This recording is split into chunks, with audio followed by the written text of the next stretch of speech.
সবারের বন্ধু, আমি আপনাদের কাছে জানতে চাই, আল্লাহর নবীর মাথা যে কাটতে চাই, এর চেয়ে বড় সন্ত্রাস এই জমিনে আসেনি, এর চেয়ে বড় খুনি এই জমিনে আসেনি, এর চেয়ে বড় জঙ্গি আসেনি। কথা বলে না কেন ও বন্ধু? মক্কার সবাই খুশি, ওমর তুমি রাইট সিদ্ধান্ত নিছো, যাও যাও মুহাম্মদকে মেরে ফেলো। ওরে বন্ধু, কোরআনের পাওয়ার, আল্লাহ বলে যে কোরআন শুনে তার ঈমান বাইরে যায়। ওমর তরবারিটা কুশবদ্ধ না একদম উন্মুক্ত করে রওনা করছে দারে আর কামের দিকে, যেখানে আল্লাহ নবী দয়ার নবী সাহাবীদেরকে পড়াইতেছে। ওরে বন্ধু, রাস্তায় যাওয়ার পর নব মুসলিম একজন সাহাবীর সাথে দেখা, ডাক দিছে, ওমর কোথায় যাও? আমি সিদ্ধান্ত নিছি মুহাম্মদকে দুনিয়া থেকে বিদায় করে দিব। ওই নব মুসলিম সাহাবী ওমরকে কয়, ওমর মুহাম্মাদের মাথা কাটতে যাওয়ার আগে নিজের ঘর আগে সামলাও। এই দুনিয়ার মানুষ যে কোনো কাজ দুই কারণে করে। কয় কারণ? এক নম্বর পুরস্কারের আশায়, দুই নম্বর ভৎসনা বা তিরস্কার আর গালাগালির আশায়। কথা বলেন, অফিসে আপনি চাকরি করেন, দুইটা হইতে পারে। এক নম্বর, মাস শেষে আপনি বেতন পাবেন। কথা বলেন, একটা আশা। আর যদি কাজ ঠিকভাবে না করেন তাহলে বস আপনারে জারি দিবে, বকা দিবে, রাগ করবে, একটা ভয়। তাহলে মানুষ দুনিয়ার যা কিছু করে এটা হয় আশায়, নাইলে কিসে? ভয়ে। কথা বলেন, এই যে আপনারা এখানে যারা আসছেন, একটা আশা আছে যে ওখানে যাই অন্তত কিছু না হোক, শুনছি হুজুরদের কাছে কিছু সওয়াব হবে, আলহামদুলিল্লাহ বলেন। তাহলে একটা আশায় আসছেন না? হ্যাঁ। আবার অন্তরে একটা ভয়ও আছে, জাহান্নামের ভয়। দেখি একদিন মাহফিলে ওলামা একরামের সাথে একটু মোনাজাত ধরে একটু কান্নাকাটি করে যদি নিজের জীবনের গুনাহগুলো মাফ করানো যায়, তাহলে অন্তত জাহান্নাম থেকে বাঁচবো। আল্লাহু আকবার। এই জন্য আল্লাহ রাসূল সাল্লাল্লাহু আলাইহি ওয়াসাল্লাম বলছেন, আল ঈমানু বাইনাল খাউফি ওয়ার রাজা। ঈমান ওই জিনিসের নাম, ভয় আর আশার নাম হচ্ছে ঈমান। আল্লাহু আকবার। এই জন্য হযরত ওমর রাদিয়াল্লাহু তাআলা আনহু মাঝে মাঝে কাঁদতেন। তো আল্লাহ রাসূলের সামনে কাঁদলে রাসূল জিজ্ঞেস করলেন, একদিন কাঁদো কেন?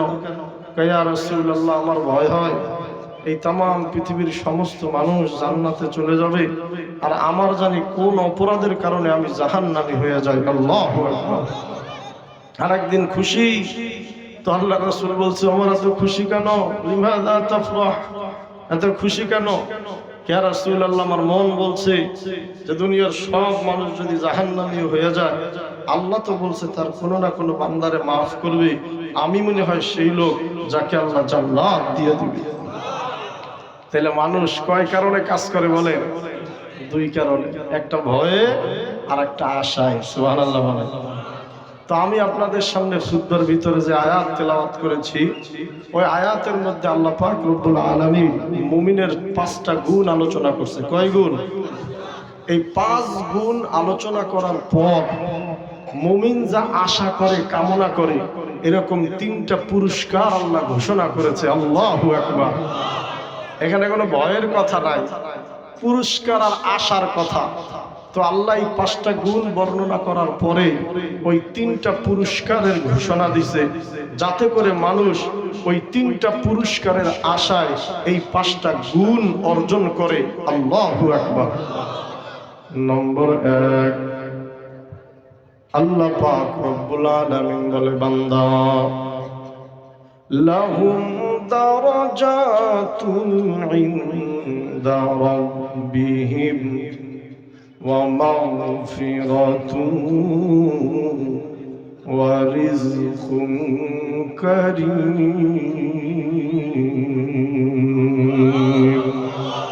আল্লাহ বলে, বান্দা আমি যেই 5টা গুণ এখন বলবো, এই 5টা গুণ যদি কোনো নরনারী আর মুমিনের অর্জন হইয়া যায়, আমি আশা আর লোভ দেখাইলাম, আমি পুরস্কারের ঘোষণা দিলাম, শোন, যে এই 5 গুণ অর্জন করতে পারবে, 1 নম্বর, আমি আল্লাহ তার দুনিয়া এবং আখিরাতের মর্যাদা বাড়াইয়া দিব। 2 নম্বর, এই 5টা গুণ যে অর্জন করতে পারবে, আমি আল্লাহ পাক রব্বুল আলামিন তার জীবনের ছোট বড় সব গুনাহগুলো মাফ করে দিব। 3 নম্বর পুরস্কার, আমি ওই বান্দার জান্নাতে নিয়া নিজ হাতে সম্মানজনক মেহমানদারি করব। হর গাড়ি দেনে को तू तैयार है, जो ना मांगे उससे तू बेजार है। हर घड़ी देने को तू तैयार है, जो ना मांगे उससे तू बेजार है। এই দুনিয়ার মানুষ 100 টাকার জন্য কত পথ পাড়ি দিয়া দৌড়ায়। এই দুনিয়ার মানুষ পুরস্কারের আশায় কত কিছু করে। আল্লাহ বলে, বান্দা, যেই 3টা পুরস্কার আমি তোরে দিব, আপনারা বুঝে থাকলে বলুন, এই 3টা পুরস্কার যদি কোনো নরনারী দুনিয়া এবং আখিরাতে লাভ করে, এই পৃথিবীতে তার চেয়ে শ্রেষ্ঠ আর কেউ আছে নাকি? 1 নম্বর মর্যাদা আল্লাহ বাড়ায় দিবে। আল্লাহু আকবার। আল্লাহ তোরে সব গুনাহ মাফ করে দিবে। আল্লাহ তোরে জান্নাতে নিয়া রিজকুন কারীম সম্মানজনক মেহমানদারি করবে। এখন সবাই কয়, হুজুর ওই 5টা গুণ একটু বলেন। আমি একদম সংক্ষেপে আলোচনা করব, মিলায়া দেখবেন ওই 5 গুণ যদি আপনার মধ্যে থাকে, আপনি ধরে নিবেন ইনশাআল্লাহুল আজিজ আপনি জান্নাতের মেহমান। আর যদি দেখেন এই 5 গুণের কোনো একটা গুণ আপনার মাঝে অভাব আছে আর কমতি আছে, এই মাহফিল থেকে সিদ্ধান্ত নিতে হবে, যদি কমতি থাকে আমি পূর্ণাঙ্গ গুণ অর্জন করব, আর যদি ওই গুণ না থাকে তাহলে আমি ওই গুণ অর্জন করব ইনশাআল্লাহ। 1 নম্বর, আল্লাহ পাক রব্বুল আলামিন বলছেন, ইন্নামাল মুমিনুনাল্লাযীনা ইযা যুকিরাল্লাহু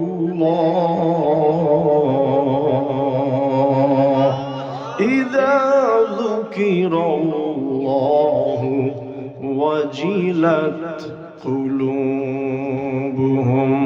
আল্লাহ বলে, বান্দার 1 নম্বর গুণ, মুমিনের 1 নম্বর গুণ, যখন তাদের সামনে আল্লাহর নাম নেওয়া হয়, তাদের সামনে যখন আল্লাহর নামের জিকির করা হয়, আল্লাহর নামের কোন জিকিরের যখন মজলিস হয়, ওয়াজিলাত কুলুবুহুম, তখন তাদের অন্তর ভয়ে কাঁপতে থাকে, অন্তরটা নরম হইয়া যায়। আল্লাহু আকবার। আজকে এই মাহফিল চলছে, এটা হলো জিকরুল্লাহদের মজলিস। এখানে আল্লাহর নামের আলোচনা হবে আর কোরআনের আলোচনা। আল্লাহ বলে, যেই সকল বান্দা আজকে এখানে আসছে, আল্লাহর নামের কথাগুলো শুনতেছে, আর অন্তরটা তাদের ঠান্ডা হইয়া যায়, অন্তরটা বিগলিত হইয়া যায়, আর অন্তরের মধ্যে ভয় পয়দা হয়, ধরে নিবা ওর মধ্যে ঈমান আছে। আল্লাহু আকবার। ওরে বন্ধু, আমি হিসাব মিলায় দেখেছি, গতকালকে মাহফিল ছিল জামালপুরে, আমি অবাক হয়ে গেছি। জামালপুর জামিয়াত ইব্রাহিমে মাহফিল, বিশাল বড় মজমা, আপনাদের 3 ডবল লোক হইছে। কারো নিচে কোনো তিরপাল নাই, কোনো হোগলা নাই, শুধু খড় আর খুঁটা বিছানো। ধানের খড়কুটা বিছানো, এর ভিতরে সমস্ত মানুষ বসা। আমি স্টেজে উঠে আশ্চর্য হয়ে গেছি।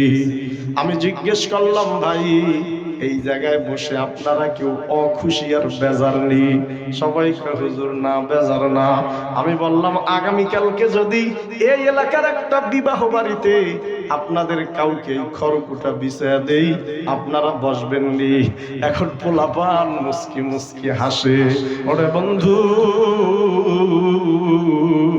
তারা ওই খড়কুটার মধ্যে বসে, এখানে অনেক অফিসার আছেন, সরকারি চাকরিজীবী আছেন, বেসরকারি কোম্পানির বড় অফিসার আছেন, কোরআনের জন্য আল্লাহর জিকিরের জন্যই চাটাইতে বসে গেছি, কারো মনে কোনো অভিযোগ নাই। কথা বলেন ঠিক কিনা? অথচ এই লোকটাকেই যদি আগামীকালকে কোনো বিবাহ বাড়িতে কোন অনুষ্ঠানে গিয়ে চাটাই বিছায়া দেই, ওই খড়কুটা বিছায়া দেই, সে রাগ হয়ে যাবে। হ্যাঁ, আমার দাম কি কমে গেল নাকি? তুই কি জানোস আমি কোন চেয়ারে বসি?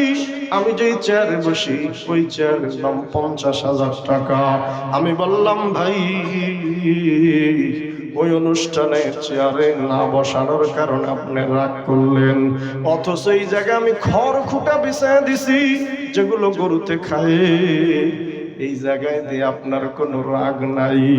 ওই যুবক বলে, হুজুর আমি এই চাটাইতে আর খড়কুটায় বসছি আল্লাহকে স্মরণ করার জন্য, এই জন্য আমার অন্তরে কোনো ব্যথা নাই, বরং অন্তরে আরো প্রশান্তি অনুভব হইয়া যায়। ও বন্ধু, আল্লাহ কোরআনে সূরাতুল আনফালের মধ্যে বলে, ঘটনা যদি তাই হইয়া থাকে তাহলে সুসংবাদ নেই, যেই কয়জন এই জায়গায় বসছো আমি আল্লাহ প্রত্যেকের মর্যাদা বাড়াইয়া দিব। তাহলে সুসংবাদ নেই, আমি আল্লাহ তোরে ক্ষমা করে দিব। ওরে বন্ধু, হুজুর বসলে লাভ কি? আল্লাহ বলে, ইদা যুকিরাল্লাহ, যেই জায়গায় আল্লাহর নামের জিকির হয় ওই জায়গায় বান্দা যখন বসে তখন তার অন্তর ওয়াজিলাত কুলুবুহুম, ভীত সন্ত্রস্ত হয়ে যায়, অন্তরটা নরম হয়ে যায়, চোখ থেকে অনাবরত অশ্রু ঝরে। ধরে নিবি তার মধ্যে ঈমান আছে। হুজুর বসলে লাভ কি? এবার আল্লাহ বলেন, লাভ হইল এই, তুই যেই জিকিরের মজলিসে বসে আল্লাহকে স্মরণ করতেছ, ওইটা তুই যদি একা একা আল্লাহর স্মরণ করো, আর তুই যদি ভরা মজলিসে আমি আল্লাহকে স্মরণ করো, তাহলে তোর চেয়ে শ্রেষ্ঠ মজলিস ফেরেশতাদের মজলিসেও আল্লাহ তোরে স্মরণ করে। সুবহানাল্লাহ। উদউনি আস্তাজিব লাকুম, আল্লাহ বলে, বান্দা এই মজলিসে ডেকে তুই আমার কাছে একটু চা, আমি সঙ্গে সঙ্গে তোর ডাকে সাড়া দিব। আল্লাহু আকবার। আল্লাহ বলে, 2 নম্বর লাভ হলো, যখন আমার মজলিসে জিকির হয় আর আমার স্মরণ হয়, তোর অন্তর বিগলিত হয়ে যায়, তখন তোর এই জিহ্বা, তোর জিহ্বা থাকে না, আমি আল্লাহর কুদরতি জিহ্বায় পরিণত হয়ে যায়। সুবহানাল্লাহ। হুজুর এই আধুনিক যুগে, এই আধুনিক যুগে এটা কেমনে বুঝবো? এটা মুরব্বীরা বুঝবে।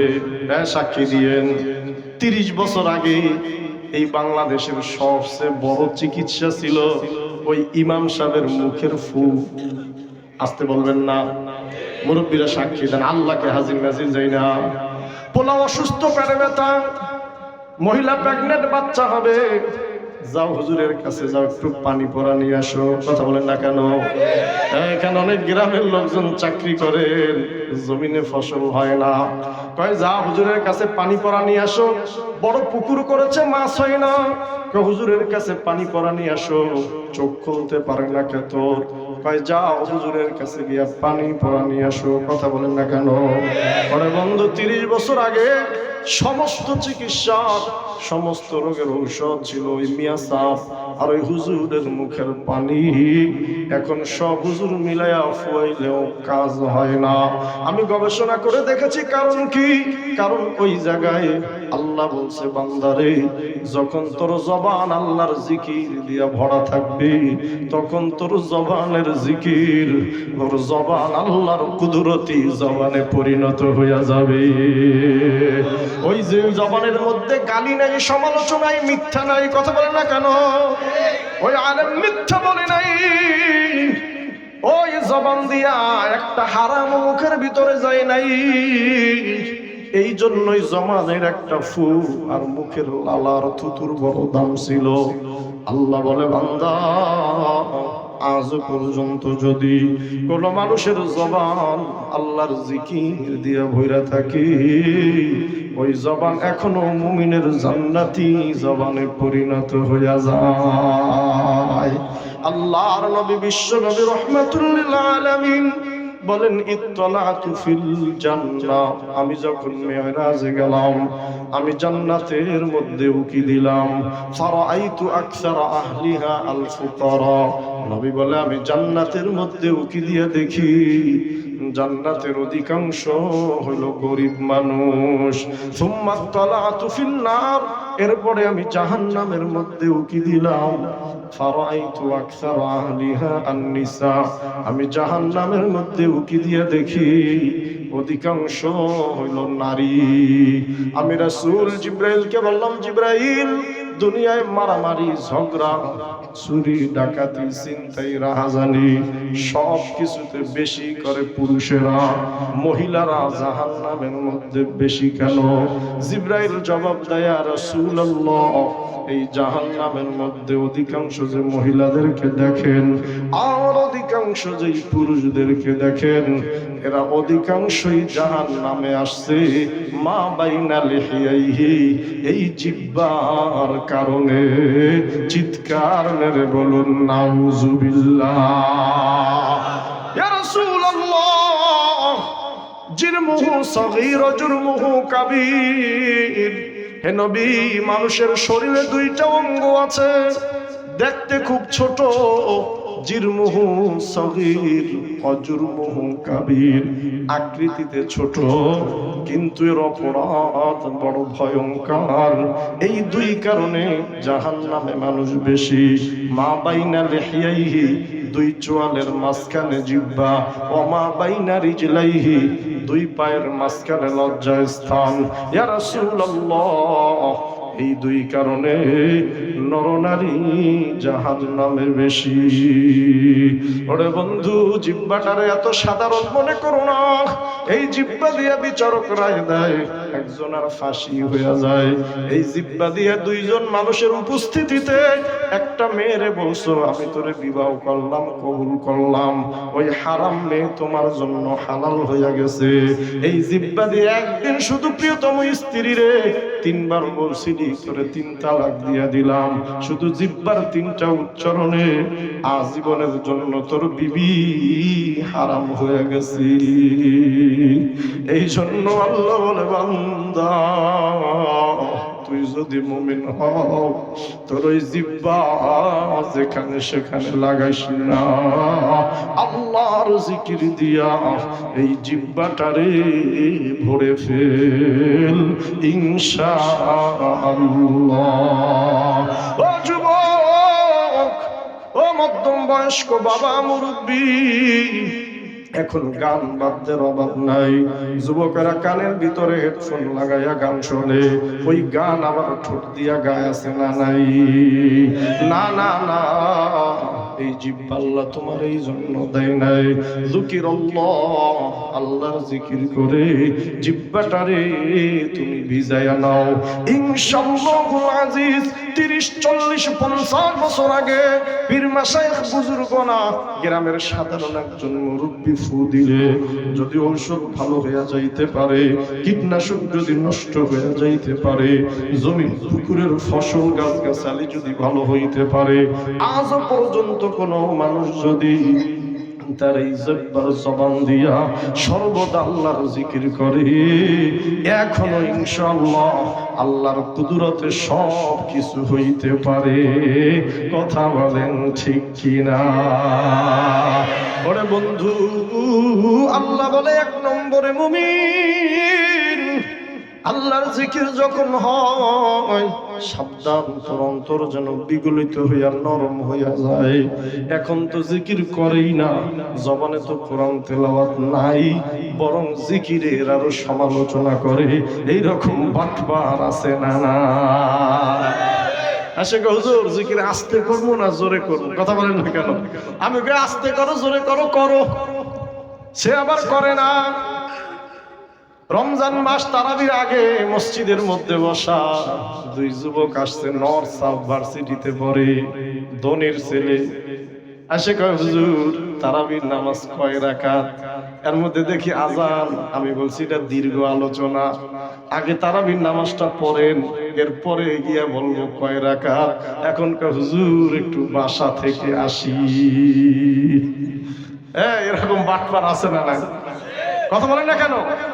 এ জিকির করেই না, জিকিরের সমালোচনা। কথা বলেন না কেন? ও তারাবি জীবনে পড়েই নাই।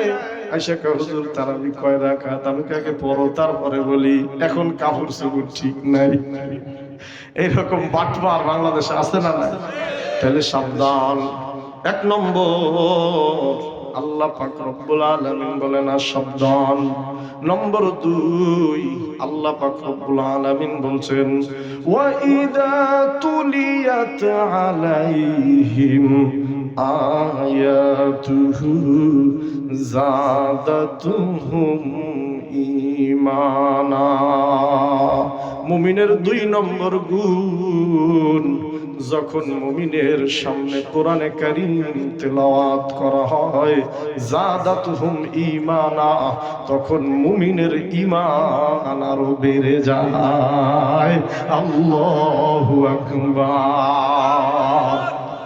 তাহলে সবাই একটা জিনিস বুঝলাম, কোরআন তেলাওয়াত বুঝে পড়ুক আর না বুঝে পড়ুক, কোরআন তেলাওয়াত বুঝুক আর না বুঝুক, যদি কোরআন তেলাওয়াত কানের মধ্যে আসে তাহলে কি বাড়ে? বলেন বলেন জোরে বলেন, কি বাড়ে? তাহলে আমাকে যদি ঈমান বাড়ে তাহলে কাফের মুশরিকদের সমস্যা আছে না? না আসতে বললেন কেন? বন্ধু, আমাদের মতো লেবাসদারি কিছু হুজুর ইউটিউব ফেসবুকে সেরকম রুমাল দিয়া ঘুমটা দিয়া বউ সাইজা কয় না কোরআন না বুঝলে পড়লে কোনো লাভ নাই। কথা বলেন না কেন? এই কথা বলছে না বলে নাই? সূরা আনফাল খোলো, ওলামায়ে কেরাম আছে, আল্লাহ বলে তোর নিজেরও পড়া লাগবে না। এখানে মাজহুলের সিগা আল্লাহ ব্যবহার করেছেন ওয়া ইযা তুলিয়াত আলাইহিম আয়াতুহু যাদাতুহুম ঈমানা। আল্লাহ বলে মুমিনরা এক জায়গায় থাকবে আর মুমিনদের সামনে দাঁড়ায়া শুধু আল্লাহর কোরআনটা তেলাওয়াত হবে আর মুমিনদের ঈমান বাড়তে থাকবে। আল্লাহু আকবার।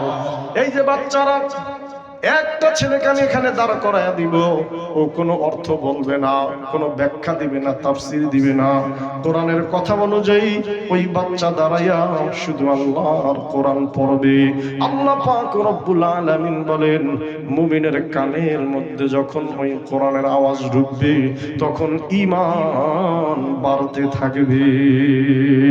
শুধু এই একটা কারণে যেদিন পৃথিবীতে কোরআন নাজিল হয়েছে সেদিন থেকে নিয়া কাফের মুশরিক বেঈমানেরা কোরআনের বিরোধিতা করে। কথা বলেন ঠিক কিনা?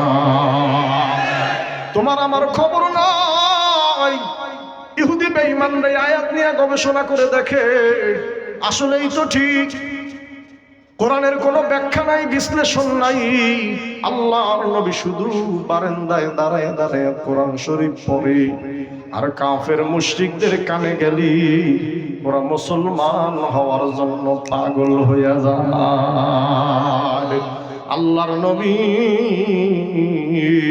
কোরআনটা শুধু তেলাওয়াত করে, মুমিনরা দাঁড়ায়া দাঁড়ায়া কোরআন শোনে, আর মুমিনদের ঈমান আরো বেড়ে যায়।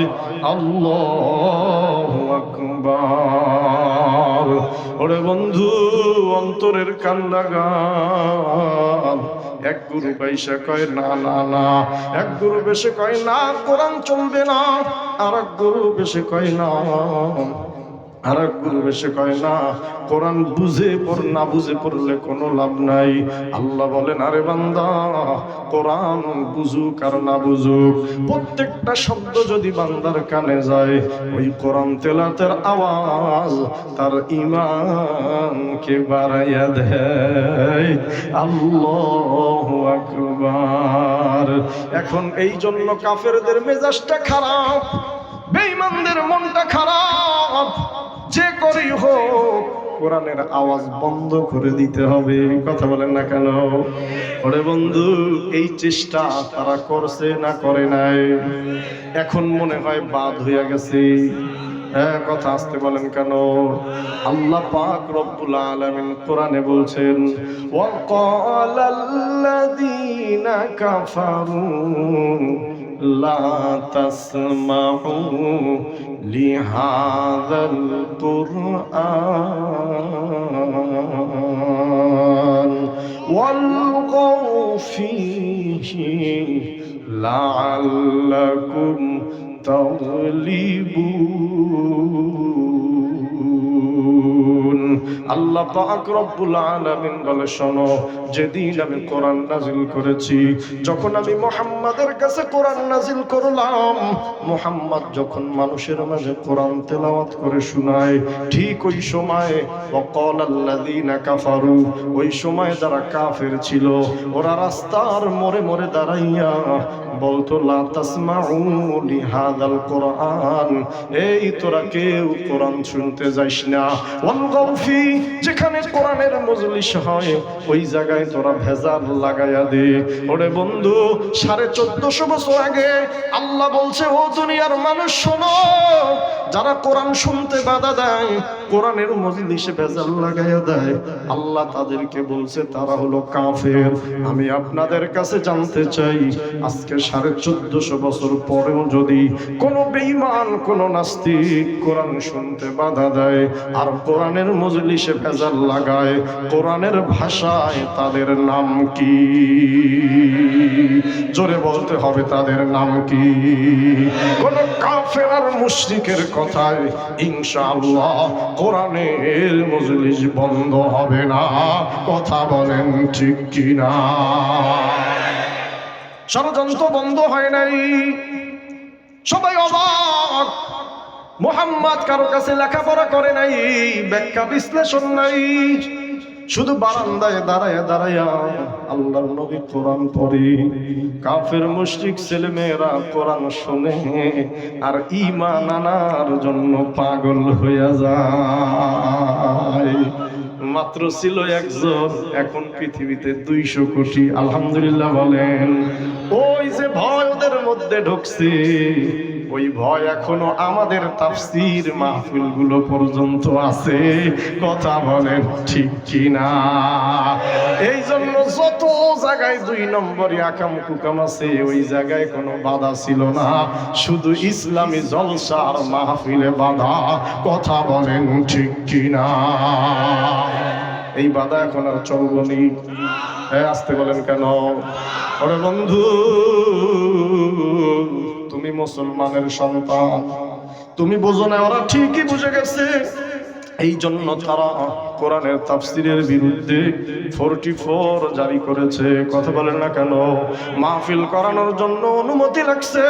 ওরা জানে বাংলাদেশে এখনো শুধু একটা জায়গা আছে, এই কোরআনের মজলিস, যেখানে কাউকে খাওয়া দিয়া ডাকা লাগে না, যেখানে কোনো পুরস্কারের আশায় ডাকা লাগে না, এমনিতেই তরুণেরা, এমনিতেই যুবকেরা দল বেঁধে এসে জমা হইয়া যায়। কথা বলেন ঠিক কিনা? এর জ্বলন্ত প্রমাণ হলো আজকের এই মাহফিল। লিল্লাহে তাকবীর। ও বন্ধু,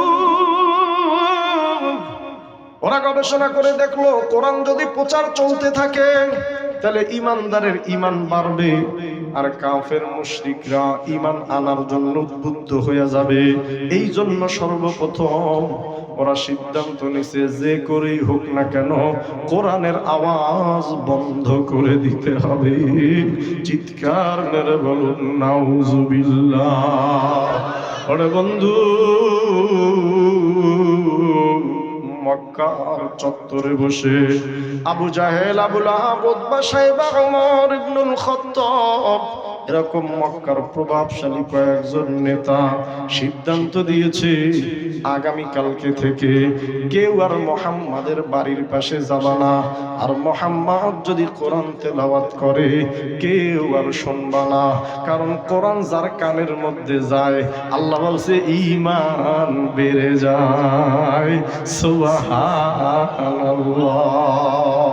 এরকম একটা লিখিত কাগজ করে কাবা ঘরের সামনে যেই চত্বর, যেই দেয়ালে টাঙাই দিছে নেতাদের সাক্ষ্য যে এইখান থেকে কেউ আর মুহাম্মাদের বাড়ি যাবে না। যারা মক্কা মদিনা গেছেন তারা জানেন একেবারে এই যে কাবা ঘর, এরপরে সাফা মারওয়ার মাঝখান দিয়ে রাসূল সাল্লাল্লাহু আলাইহি ওয়াসাল্লামের বাড়ি। সুবহানাল্লাহ বলেন। মাত্র 100 গজ দূর। ও বন্ধু, গভীর মনোযোগ। সমস্ত কাফেররা এক হয়ে গেছে, লিখিত দিয়ে দিছে মক্কার কেউ আর তার কাছে যাবা না।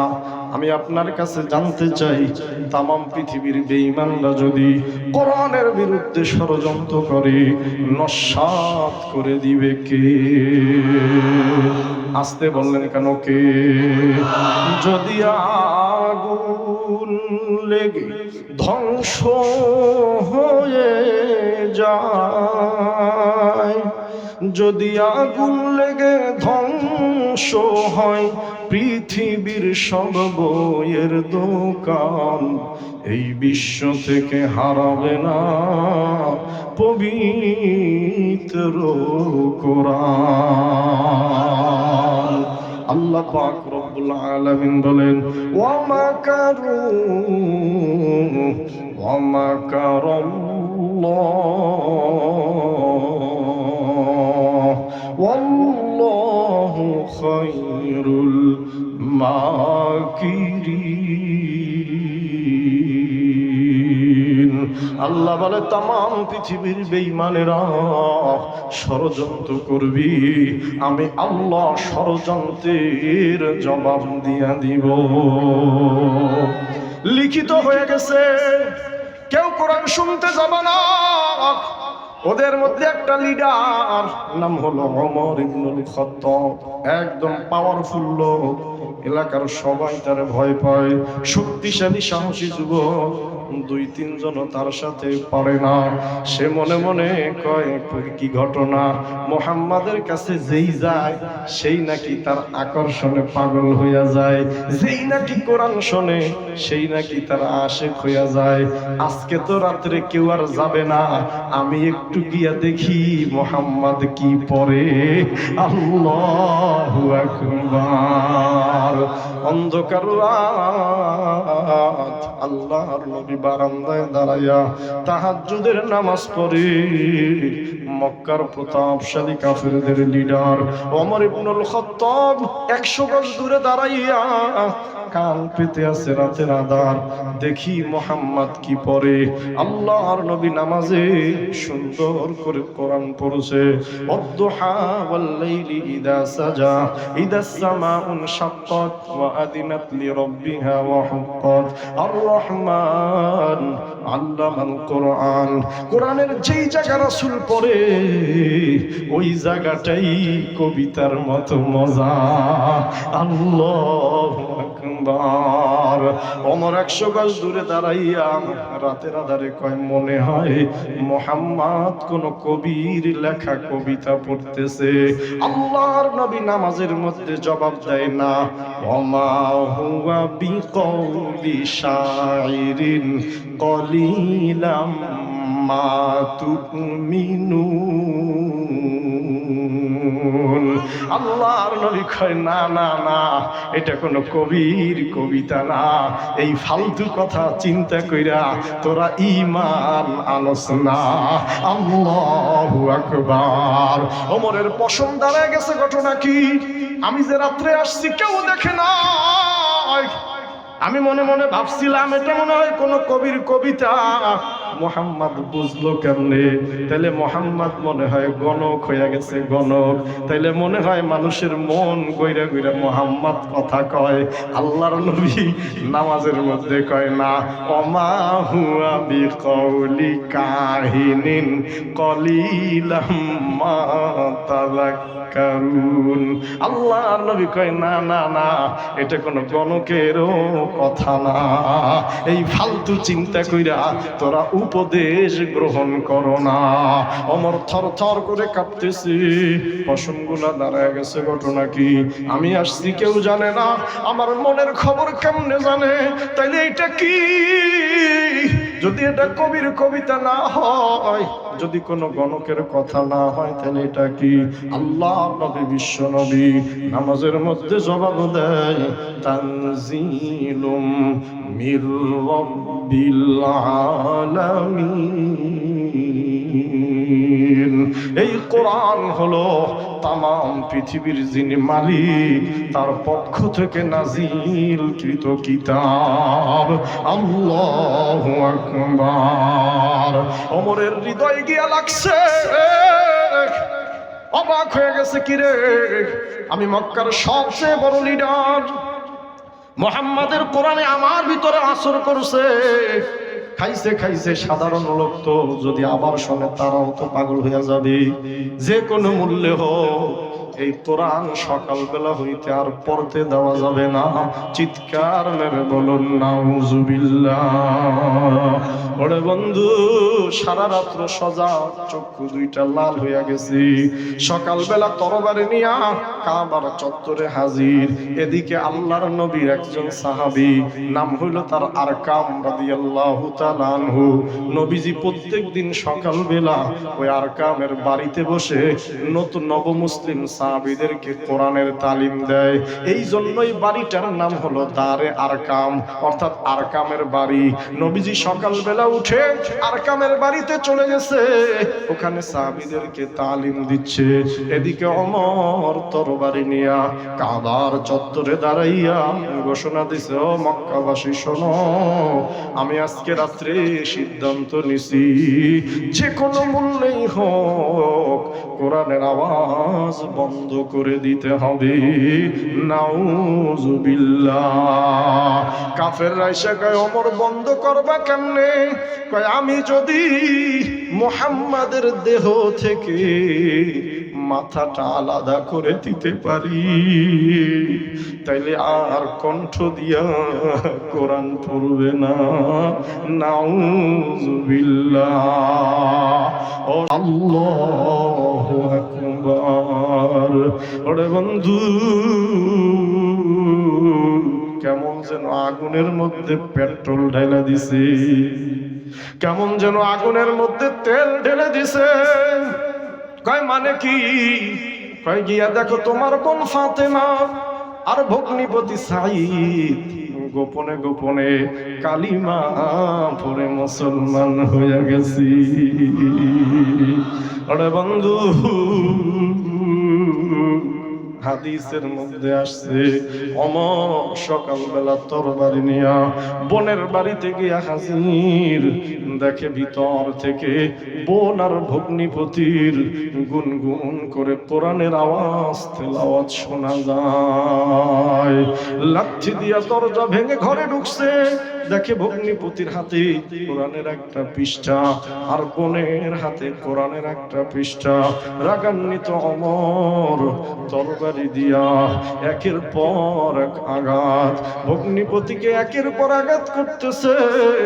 চূড়ান্ত আঘাত যখন করতে যাবে, ছোট বোন ফাতেমা এসে ওমরের হাতটা ধরছে, চোখের পানি ছেড়ে দিয়ে কয়, ভাইজান এতক্ষণ আমার স্বামীর গায়ে আঘাত করেছেন, আমি কিছু বলি নাই। আমার স্বামীকে যদি চূড়ান্ত আঘাত করতে চান, আমি ভাই বলে আপনাকে ছেড়ে দিব না। ওমর রাগী মানুষ, শক্তিশালী যুবক, ছোট বোন ফাতেমার একটা ধাক্কা মেরে ফেলে দিছে। হাদিসের মধ্যে আসছে, মহিলা মানুষ পড়ে গিয়া খাটিয়ার সাথে লেগে এই কপাল ফেটে রক্ত বের হয়ে গেছে। আরে বন্ধু, এই দুনিয়া একজন ভাই যতই খারাপ হোক, বোনের কপালের রক্ত সহ্য করতে পারে না। এই দুনিয়ায় একটা ভাই যত বড় হারামি হোক, বোনের কপালের রক্ত পৃথিবীর কোন ভাই সহ্য হয় না। হযরত ওমর তাকে দেখে রক্তে বোনের চেহারাটা মলিন হয়ে গেছে। ওমর বকনিপতিকে ছেড়ে দিয়া বোনের দিকে আগে গেছি। ফাতেমা, আমি তোরে কোনোদিন মারি নাই, কোনোদিন বকা দেই নাই, গালি দেই নাই, তুইও কোনোদিন আমার সাথে বেয়াদবি করো নাই। আজকে কোন শক্তি বলে তুই আইসা আমার হাত ধরলি, আর আমি রাগের মাথায় তোরে আঘাত করছি। হযরত ওমর গরম মানুষ, বোনের কপালে রক্ত দেখা ঠান্ডা হয়ে গেছি। ওরে বন্ধু, আবু সাইদ ডাক দিয়া কয়, ভাই তুই খুব ভালো লোক, তুই আমার বোনারে খুব ভালো রাখছো। আমি কিসের নেশায় মত্ত হইয়া তোর গায়ে আঘাত করলাম, আমারে মাফ করে দে। তোরা কি পড়তেছিলি আমার একটু দেখা দে। হযরতে ফাতেমা ওমরের বোন ডাক দিয়া কয়, ভাইজান তুমি অপবিত্র, যাও পবিত্র হয়ে আসো। ওমর চোখের পানি ছেড়ে দিয়া কামড়ায়, একই বাবার ভাই বোন, একই বাবার ছেলে মেয়ে, আমি ভাই তোর বাড়িতে আসছি, আজকে আমি তোর কাছে অপবিত্র হয়ে গেছি। হা লা ইয়ামাসসুহু ইল্লাল মুতাতাহহারুন। ভাইজান, এই কোরআনের এত দাম, এটা অপবিত্র কেউ স্পর্শ করতে পারে না। ওমর একদম ঠান্ডা হয়ে গেছে। এই কোন রকম হাত পা ধুয়ে আসছে, কয় কি পড়তেছিলে আমারে দেখা। আল্লাহু আকবার। ওমর আরব ভাষাভাষী লোক, দেখে ওই জায়গায় লেখা, তাহা মা আনজালনা আলাইকাল কুরআনা লিতাশকা। অর্থ হলো, আল্লাহ বলছেন এই কোরআন আমি এই জন্য নাজিল করি নাই যে কোরআনের কাছে আসলে তুই হতভাগা হয়ে যাবি, বরং আমি আল্লাহ এই কোরআন নাজিল করেছি কেউ যদি কোরআনের কাছে আসে সে জাহান্নামের অন্ধকার থেকে জান্নাতের আলোতে চলে আসবে। শুধু এই একটা আয়াত ওমরের বোন পড়তেছে, আরো বহর কান্দে, আর কয়, বোন রে, আমার মনে হয় এই কোরআনের আয়াত আল্লাহ আমার জন্যই নাজিল করেছে। কেউ যদি কোরআনের কাছে আসো লিতাশকা, কোরআন তোমায় হতভাগা করবে না। কোরআন এসেছে সৌভাগ্যের জন্য। যত মানুষ এখানে আসছে এই রাতে এই জায়গায় দাঁড়ায় কোরআন শুনছে, আল্লাহ বলে কেউ হতবাগা হওয়ার জন্য এখানে আসো নাই, বরং কিতাবুন আনজালনাহু ইলাইকা লিতুখরিজান নাসা মিনাল যুলুমাতি ইলান নূর। আমি এই কোরআন এই জন্য নাজিল করেছি, কোরআনের কাছে যারা আসবা, কোরআন তারে পুঞ্জবিত জমাট বাঁধা অন্ধকার জাহান্নাম থেকে চির সুখের শান্তির আলোর জান্নাতের দিকে নিয়ে যাবে। ওরে বন্ধু, যেই সকল বেঈমানেরা কোরআনের পাওয়ার না, ঈমান বাড়ায় না, এই আয়াতের দিকে তাকাও। এরকম আরো 10টা উদাহরণ আমার কাছে এখন রানিং আছে, সময় নাই। হযরত ওমর রাতের আধারে কোরআন একটু শুনছে, আর বোনের বাড়ি এসে একটা আয়াত শুনছে। আল্লাহ কয় আমি ওর অন্তরে ঈমানের নূর ঢাইলা দিছি। ও ফাতেমা, চলো চলো, নিজের গায়ের জামা ছিঁড়ে বোনের মাথাটা আটকায়া ভগ্নিপতির নিয়া রাসূলের দরবারের দিকে রওনা করেছে। ওরে বন্ধু, এদিকে এক কান দুই কান করে আল্লাহ রাসূলের কানে পৌঁছে গেছে। ইয়া রাসূলুল্লাহ, ওমর আপনাকে মারার জন্য তরবারি নিয়ে আসতেছে। ওরে বন্ধু, ঘটনা বড় দীর্ঘ। ও যুবক, অন্তরের কান লাগাও। আল্লাহর নবীর সাথে তখন মাত্র 41 জন সাহাবী। ওমর কিন্তু একা আসে নাই, গোটা জাজিরাতুল আরব সমস্ত বেঈমান গুলো ওমরের পক্ষে। আল্লাহর নবী বিশ্ব নবী কয়, ও আমার সাহাবীরা, ওমর যদি আসে তাকে আসতে দাও। আমি রাসূল কাউকে আঘাত করার জন্য দুনিয়ায় আসি নাই। ওরে বন্ধু, আল্লাহর নবীর পাশে বসা হযরতে আলী 18-19 বছরের তরুণ আল্লাহর নবীকে লক্ষ্য করে বলে, ইয়া রাসূলুল্লাহ, আপনি নবী, আপনি সাহাবীদেরকে বাধা দিবেন আমি মানলাম, কিন্তু আপনার সাথে আমার সম্পর্ক হলো দুইটা। একদিকে আপনি নবী, আর একদিকে আমি উম্মত, আর একদিকে আপনি আমার আপন বড় চাচাতো ভাই।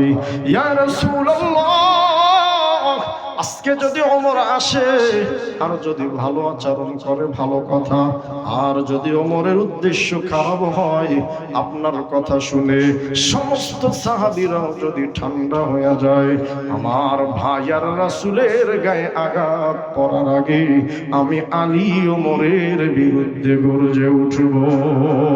লিল্লাহি তাকবীর।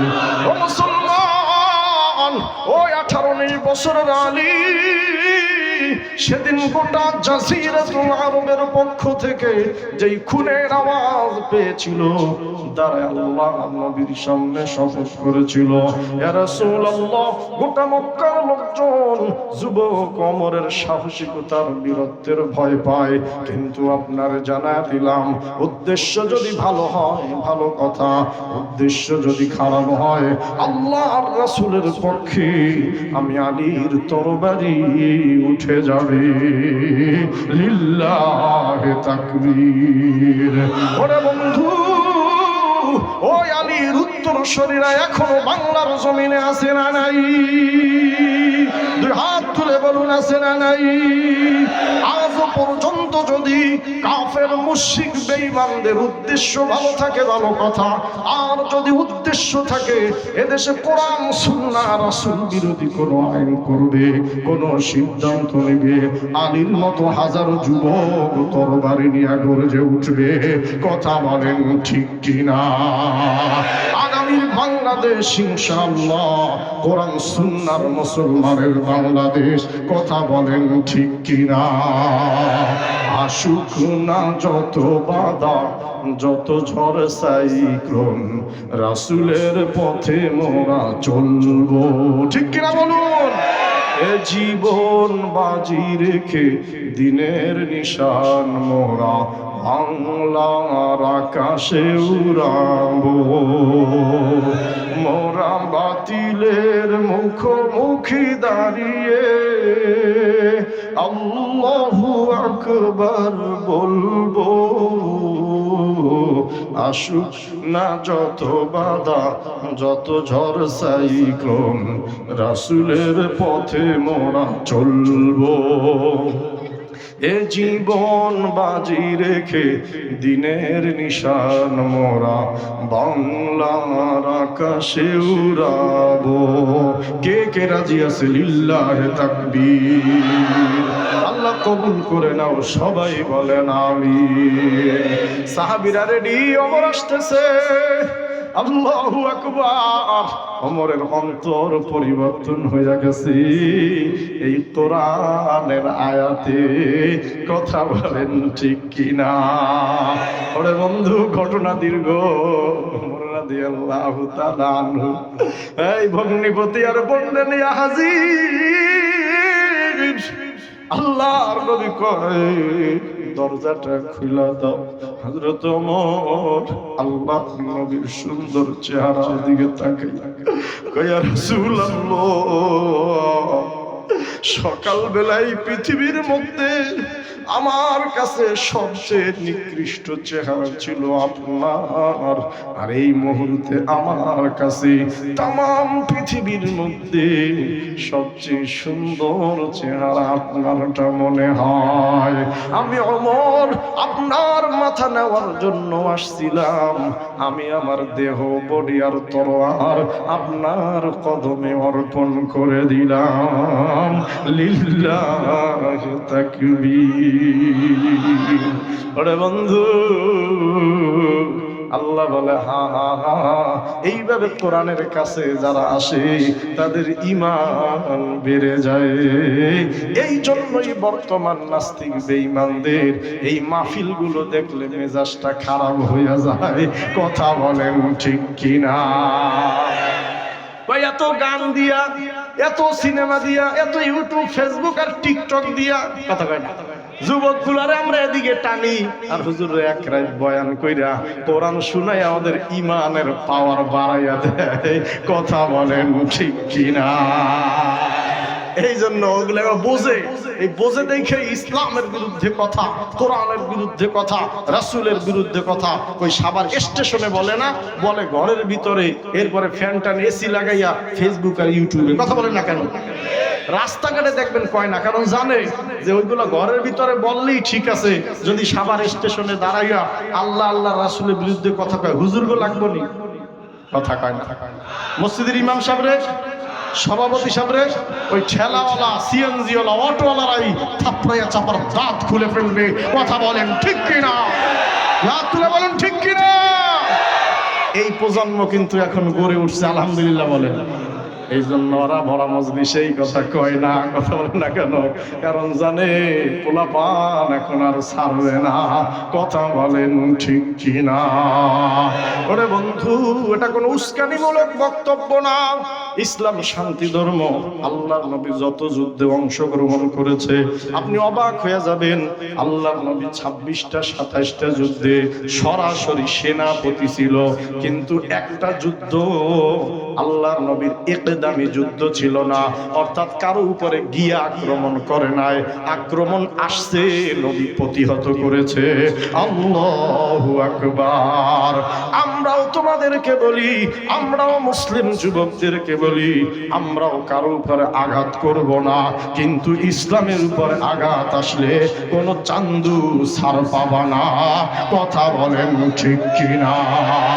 সুতরাং স্পষ্ট পয়গাম, জনতার ভোটে কিংবা ভোট লুটে যে যা ক্ষমতায় নাস্তানাবুদ হয়ে যাবে যদি ইসলাম ভুলে যায়। কথা বলেন ঠিক কিনা? ইসলাম এ মাটির পরতে পরতে জনপদে ঘরে ঘরে, ইসলাম এ মাটির 90% মানুষের অন্তরে। ইসলাম নিয়ে ছিনিমিনি খেলে এমন শক্তি নেই, আর কিছু থাক না থাক এদেশে ইসলাম থাকবেই। হাত তুলে বলুন ঠিক কিনা? আর কিছু থাক না থাক, এদেশে কোরআন থাকবেই। আল্লাহ পাক রব্বুল আপনাদের কষ্ট হচ্ছে নি হুজুর আসা পর্যন্ত চালাই ইনশাআল্লাহ।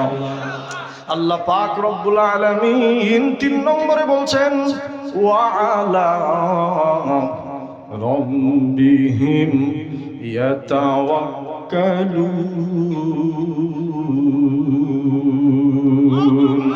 মুমিনের 3 নম্বর গুণ, মুমিন যে অবস্থায় থাকে, নরনারী যে অবস্থায় থাকে, ওই অবস্থায় আল্লাহর উপরে ভরসা করি। সুবহানাল্লাহ। ওরে বন্ধু, আল্লাহ তোমাকে যে অবস্থায় রেখেছে, যে হালতে তুমি আছো, ভরসা করবা কার উপরে?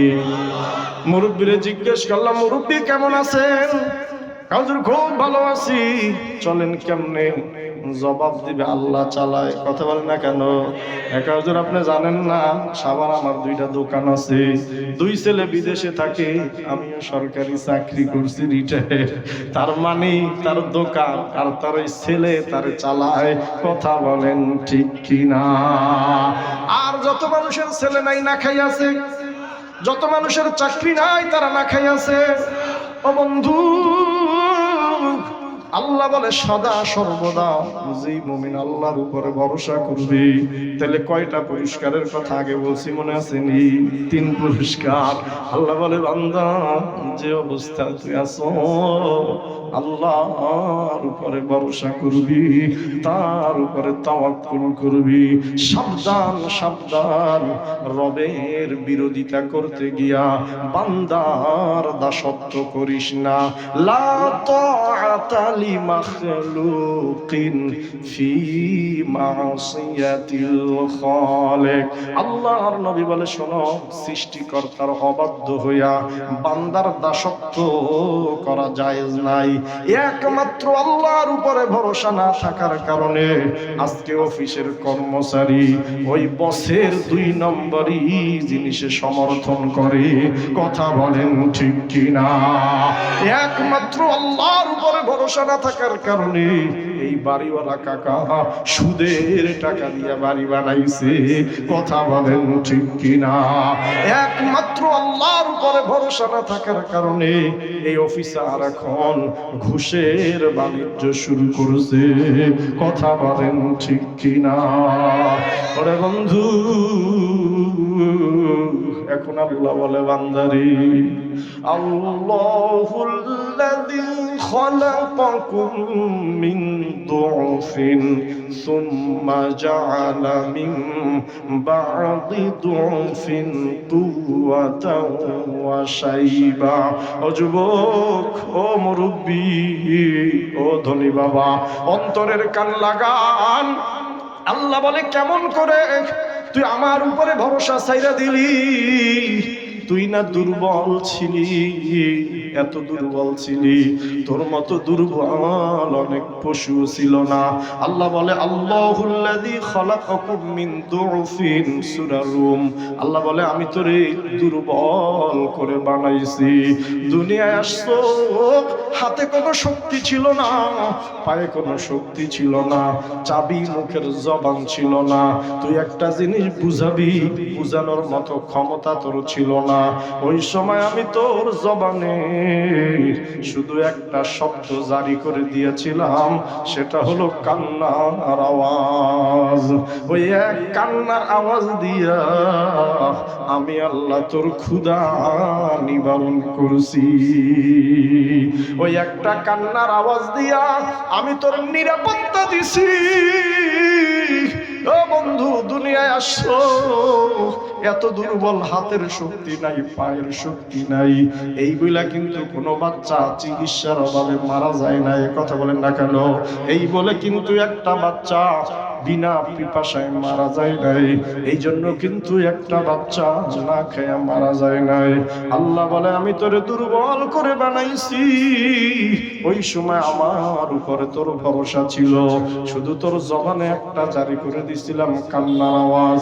তুই যখন একবার চিৎকার মেরে উঠতি, আশেপাশে সকলের ভালোবাসার মায়া আর শরীরের দৌড়গুলো আমি তোর দিকে নিয়ে গেছি।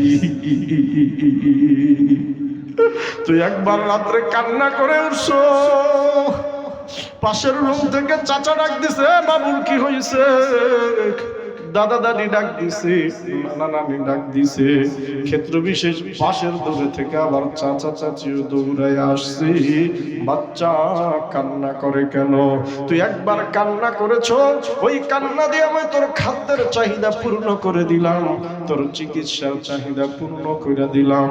বান্দা তুই ধীরে ধীরে বড় হওয়ার পর মিম্বাদি কুওয়াতিন দুফা ওয়া শাইবা, আমি আল্লাহ তোরে দুর্বলের পর আবার তোরে শক্তি দিলাম।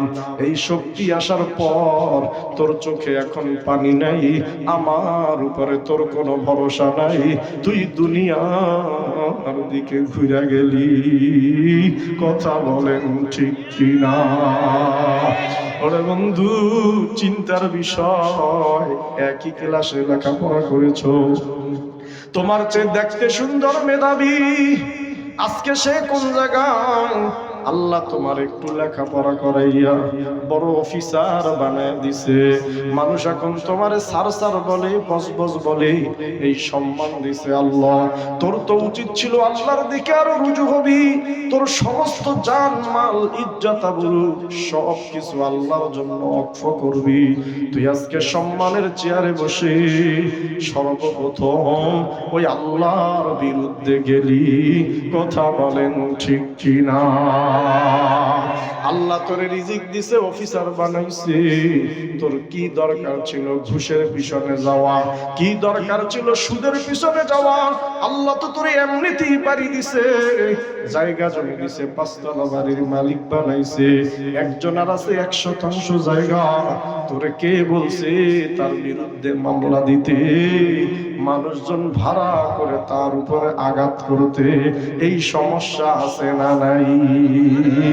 আল্লাহ বলে কারণ আমার থেকে ভরসা উঠে গেছি। আমার উপরে যদি তোর ভরসা থাকতো, তাহলে এই সকল কাজে তুই জড়াইতি না। তুই একটা কথা বলে দিতি যে আল্লাহ যা চায় তা হয়, আল্লাহ যা চায় না তা হয় না, আমার এত দৌড়াদৌড়ির দরকার নাই। কথা বলেন ঠিক কিনা? ওরে বন্ধু, আমার কথা না, আল্লাহ পাক রব্বুল আলামিন কোরআনে কারীমের মধ্যে বলছেন ওয়া আলা রাব্বিহিম ইয়াতাওয়াক্কালুন। মুমিনের 3 নম্বর গুণ, সদা সর্বদা আল্লাহর উপরে ভরসা করবে। সুবহানাল্লাহ। আল্লাহ বলে বান্দা তুই যদি আমার উপরে ভরসা করতে পারো, আমি আল্লাহ তোরে গ্যারান্টি দিলাম, আমার উপরে ভরসা করে যে যেই সমস্যায় আছো, যে যেই বড় বিপদে আছো, শুধু একবার আমার উপরে ভরসা করে অন্তরের অন্তঃস্থল থেকে আমারে ডাক দিবি, আমি আল্লাহ তোর ডাকে সাড়া দিব। সুবহানাল্লাহ। এই যে এখন 11টা বাজে, হাদিসের মধ্যে আসছে যখন রাত্র গভীর হইয়া যায়, আল্লাহ পাক রব্বুল আলামিন প্রথম আসমানে আসে, এসে ডাকতে থাকে আলা মিন মুস্তাগফিরিন ফাআগফিরালা। এখানে আসো নাকি কোনো গুনাহগার? এত গুনাহ করছো নিজের কাছে নিজের লজ্জা হয়। বিবি যদি জানতো তোর গুনার কথা, তোরা ছেড়ে চলে যাইতো। মা বাবা যদি জানতো, তোর সন্তান বলে পরিচয় দিত না। আল্লাহ বলে বান্দা রাত্র গভীর আমার কাছে উঠে হাত তুলে তুই শুধু আমাকে বল আল্লাহ আমার ভুল হয়ে গেছে, ফাআগফিরালা, আমি আল্লাহ তোরে ক্ষমা করে দিব। সুবহানাল্লাহ। 2 নম্বরে আল্লাহ বলেন আলা মিন মুস্তারজিকিন ফাআরযুকালা। আসো নাকি কোনো অভাবী লোক এই জায়গায়?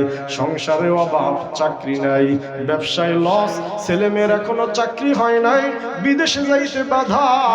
আল্লাহু আকবার। এই টাকা নাই দেখা বেরাকের কাছে গেছো, আসার কাছে গেছো, এরপরে তুই সুদের পিছনে দৌড়াইছো, এরকম লোক আছে না নাই?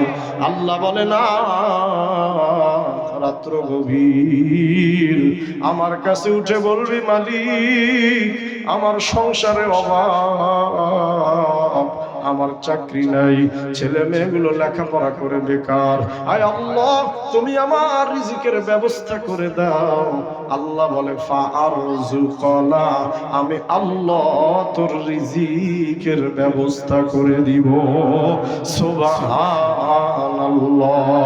3 নম্বরে আল্লাহ বলে আরো কে কোন সমস্যা আছো, বড় রোগে আক্রান্ত, বাংলাদেশের চিকিৎসা শেষ, এখন কোন জায়গায় কোনো কাজ হয় না, ডক্টর বলে দিছে এই রোগ ভালো হয় না। আল্লাহ বলে বান্দা গভীর রাতে উঠে একটু আমার কাছে চা, ফাউআফিয়াহু ফি, আমি আল্লাহ তোরে পরিপূর্ণ সুস্থ করে দিব। আল্লাহু আকবার। তাহলে 3 নম্বরে ভরসা করতে হবে কার উপরে? আসতে বললেন কেন? কার উপরে? 4 নম্বর আল্লাহ পাক রব্বুল আলামিন বলছেন আল্লাযীনা ইউকিমুনাস সালাহ।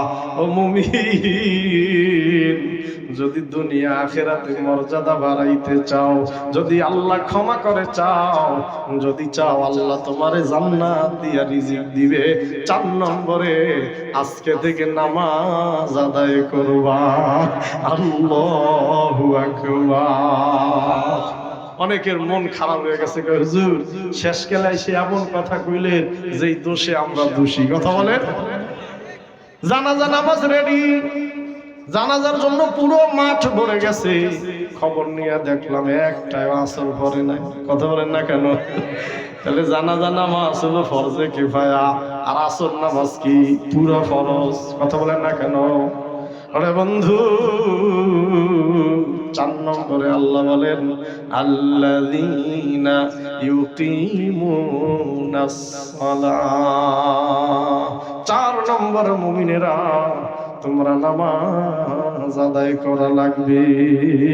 দুঃখ লাগে, কষ্ট হয়, যেই নামাজ পড়ার দরকার ছিল আমরা সবাই নামাজের প্রতি উদাসীন। কথা বলেন ঠিক কিনা? এদিকে শুক্রবার দিন মাশাআল্লাহ 4 তলা মসজিদ, এইটাও ভরে রাস্তায় গিয়ে মানুষ দাঁড়ায়। কথা বলেন। জিজ্ঞেস করলাম ঘটনা কি? হুজুর সারা সপ্তাহ অফিস থাকে, শুক্রবার একটু ছুটি, এই জন্য মানুষজন বেশি।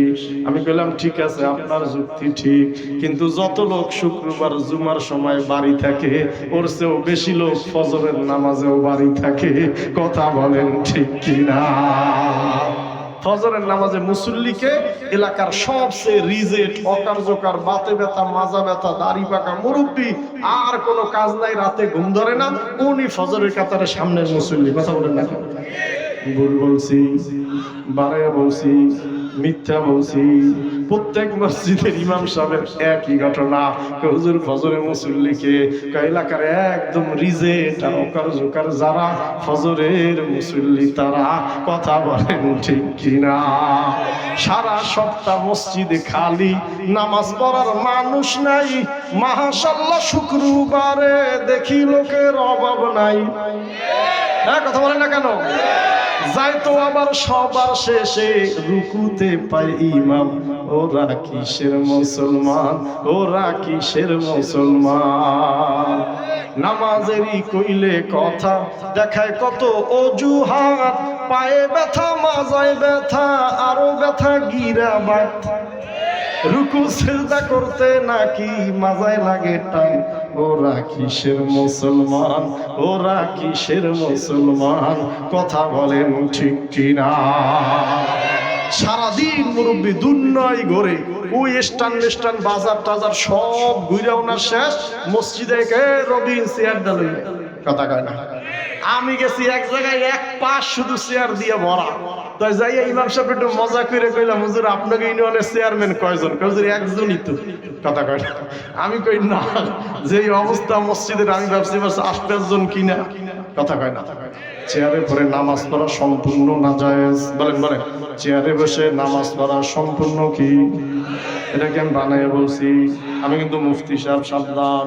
সাল্লি কাইমান, রাসূল বলে দাঁড়ায় নামাজ পড়বি। দাঁড়ায় নামাজ পড়া ফরজ। ফাইল্লাম তাস্তাতি ফাকাইদান, আর যদি দাঁড়াইতে সক্ষম না হও তাহলে বসে নামাজ পড়বি। এক হাদিসেও নাই সাল্লি আলাল কুরসি, চেয়ারে নামাজ পড়িস। আল্লাহর নবীর ইন্তেকালের আগে, নবীজি মারা গেছে সোমবার, এর আগের বুধবার নবী অসুস্থ। 5 দিন আল্লাহর নবীর জ্বর ছিল, এত প্রচন্ড জ্বর, একবার নবী বেহুশ হয়ে যায়, আর একবার নবী হুশ ফিরে আসে।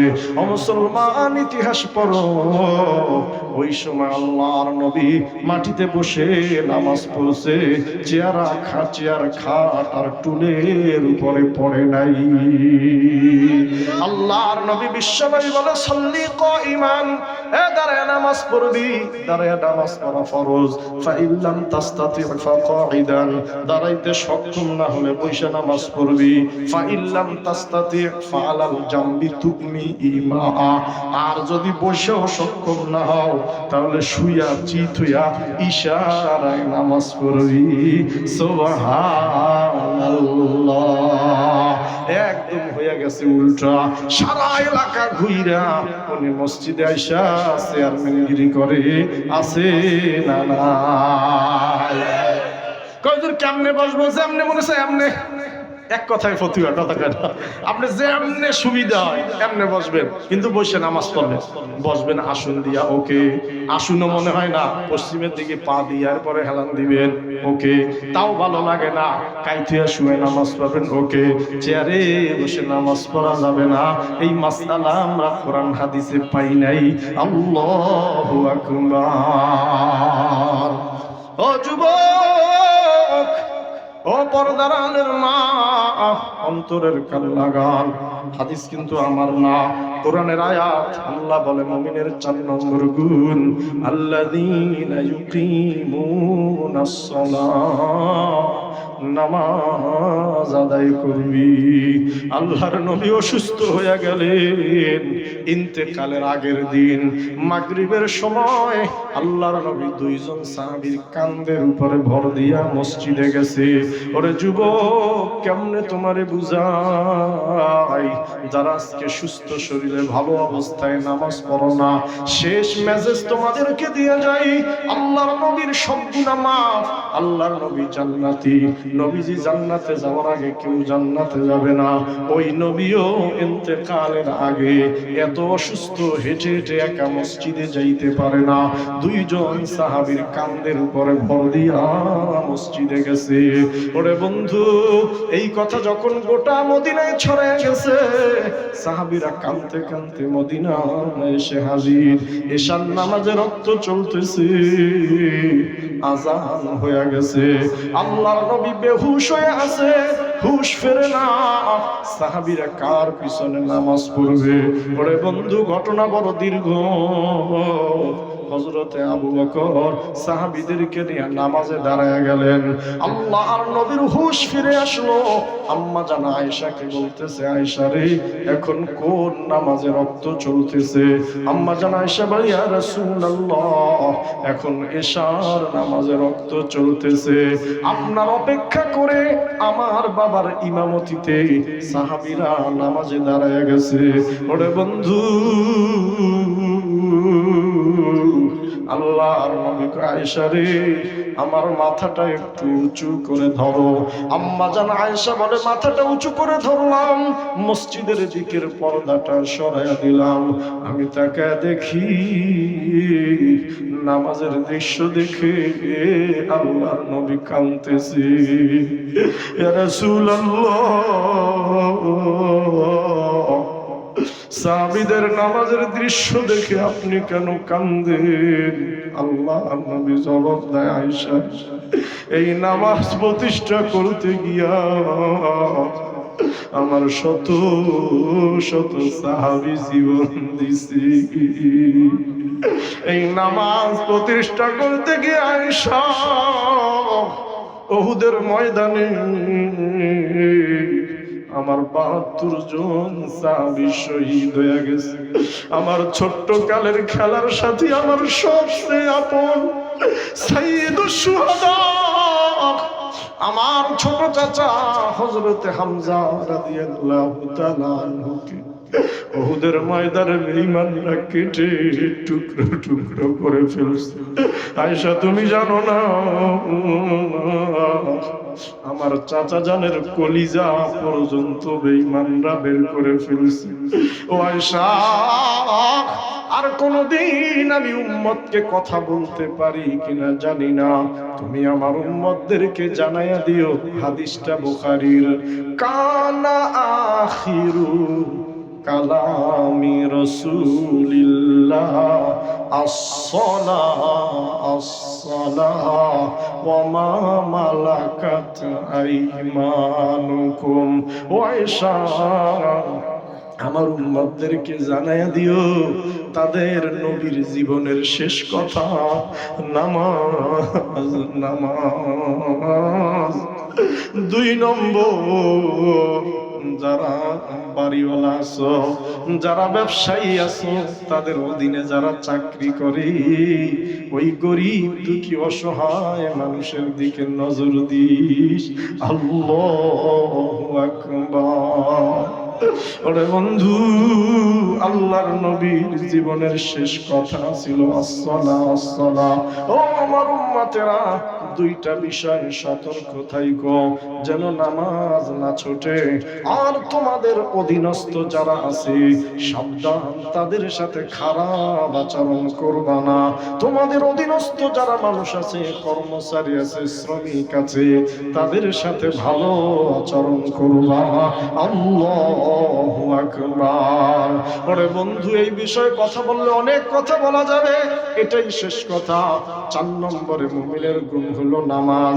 ইনশাআল্লাহ আজিজ, আজকে থেকে আমরা মনে মনে ইচ্ছার ইরাদা করব যে আমার নবীর জীবনের শেষ কথা ছিল নামাজ আদায় করা। ইনশাআল্লাহ আমি আর ছাড়ব না। আল্লাহ কবুল করুক, সবাই বলেন আমিন। একদম শেষ আল্লাহর নবী আল্লাহ পাক রব্বুল আলামিন বলে 5 নম্বরে, আমি বলছিলাম 5টা গুণ, 5 নম্বর গুণ, ওয়া মিম্মা রাযাকনাহুম ইউনফিকুন। মুমিনের 5 নম্বর গুণ হলো, আমি আল্লাহ তাদেরকে যেই সম্পদ দিয়েছি, যেই টাকা পয়সার মালিক আমি তাদেরকে বানাইছি, ওই টাকা পয়সা ধন সম্পদ থেকে সে আল্লাহর রাস্তায় খরচ করবে। আল্লাহু আকবার। প্রশ্ন হলো, হুজুর খরচ করব কেন? আল্লাহর নবী হাদিসের মধ্যে জবাব দেয়, ইদা মাতাল ইনসান ইনকাতা আমালুহু ইল্লা মিন সালাস, সাদাকাতুন জারিয়া ওয়া ইলমিন ইউনতাফাউ বিহি ওয়া ওয়ালাদিন সালিহিন ইয়াদউ লাহু। আল্লাহর নবী বিশ্ব নবী বলে, কারণ কি জানোনি? 5 নম্বরে, মুমিন আল্লাহ তোমারে যেই সম্পদ দিয়েছে, ওই সম্পদ থেকে তুমি আল্লাহর রাস্তায় ব্যয় করবা। কারণ হলো, মানুষ যখন মারা যায় সমস্ত আমল আর সওয়াবের দরজা বন্ধ, মানুষের চক্ষু বন্ধ। আজকে থেকে নামাজ নাই, রোজা নাই, হজ নাই, যাকাত নাই, সব কিছু স্টপ। আল্লাহর নবী বলে, কিন্তু কোন মানুষ যদি ইন্তেকালের আগে 3টা জিনিস রেখে যাইতে পারে, তার মৃত্যুর পরেও ওই 3 জিনিসের সওয়াব তার কবরের মধ্যে যাইতে থাকে। আল্লাহু আকবার। 1 নম্বর হলো সাদাকাতুন জারিয়া, জারিয়া আরবি শব্দ মানে হলো চলমান সদকা, যেই সদকার সওয়াব চলতে থাকে। আমি দুনিয়ায় নাই, এই সওয়াব কবরের মধ্যে যাইতে থাকবে। দোকান একটা বানাইছেন, আপনি দোকানে যান না, মাস শেষে ভাড়া আসতেছে। আল্লাহর নবী বিশ্ব নবী বলেন, মানুষের ইন্তেকালের আগে যদি কিছু সদকা কইরা যায়, এলাকায় রাস্তা নাই, রাস্তা বানায় গেল। একটা জায়গায় পানি নাই, সে পানি দিয়ে গেল। মানুষ নামাজ পড়বে, মসজিদ নাই, মসজিদ বানায় গেল। দিনী শিক্ষার তালিম হবে, মাদ্রাসা নাই। একজন মানুষ মাদ্রাসায় জায়গা জমি টাকা পয়সা দিয়ে দিল। যতদিন এই প্রতিষ্ঠান থাকবে, কিয়ামত পর্যন্ত আমল নামায় সওয়াব পৌঁছাইতে থাকবে। আল্লাহু আকবার। এই জায়গায় আল্লাহ একটা শব্দ ব্যবহার করেছেন, মিম্মা রাযাকনাহুম। এই যে আমি তোর কাছে চাইতেছি, এই যে আল্লাহর রাস্তায় দিবি, এই সম্পদ আমি আল্লাহই তোকে দিছি। আল্লাহু আকবার। 2 নম্বরে রাসূল বলেন, ওয়া ইলমিন ইউনতাফাউ বিহি।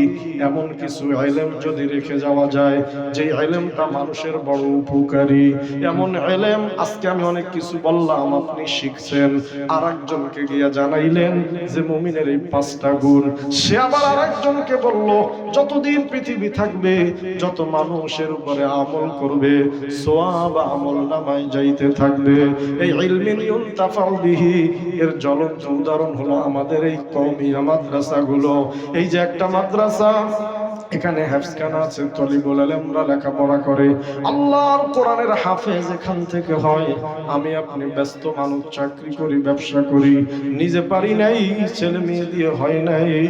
যারা আল্লাহর কোরআন পড়ে, একটু ইলমে যদি উপকার করা যায়, কিছু টাকা দিয়া, পয়সা দিয়া, একটা ছাত্র যদি কোরআনের হাফেজ হয়ে যায় আমার টাকায়, আল্লাহু আকবার, আমার কথা না। আল্লাহ বলে, ওই ইলমিন ইউনতাফাউ বিহি, ওই ইলম যতদিন থাকবে, সওয়াব আমল নামায় যাবে।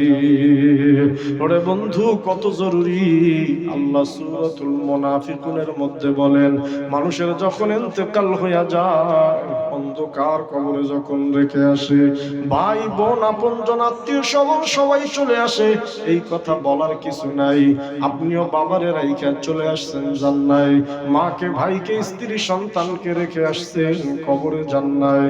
আল্লাহ বলে, যখন আরে কবরে দিয়া চলে আসে, কবরের মধ্যে বান্দা তখন আল্লাহকে বলতে থাকে, রব্বি লাউলা আখরতানি ইলা আজালিন করিব। কবরে যখন রাখা হয়, একে একে সবাই যখন চলে আসে, সে শুধু দেখে দুনিয়ায় যে কিছু দান সদকা করে আসছিল, ওই দান সদকাই কবরে তার সাথে আছে। এই জন্য বান্দা ওখানে বলে, রব্বি, হে আমার রব, লাউলা আখরতানি ইলা আজালিন করিব। আল্লাহ, তুমি আমার আর কয়েকটা দিন, আর কয়েকটা মুহূর্ত আমার দুনিয়ায় একটু পাঠাও, ফাআসসাদাক, আমি দুনিয়ায় গিয়া একটু দান সদকা করে আসি, ওয়া আকুম মিনাস সলিহিন, এবং নেককারদের সঙ্গী হইয়া যাই। ওরে বন্ধু,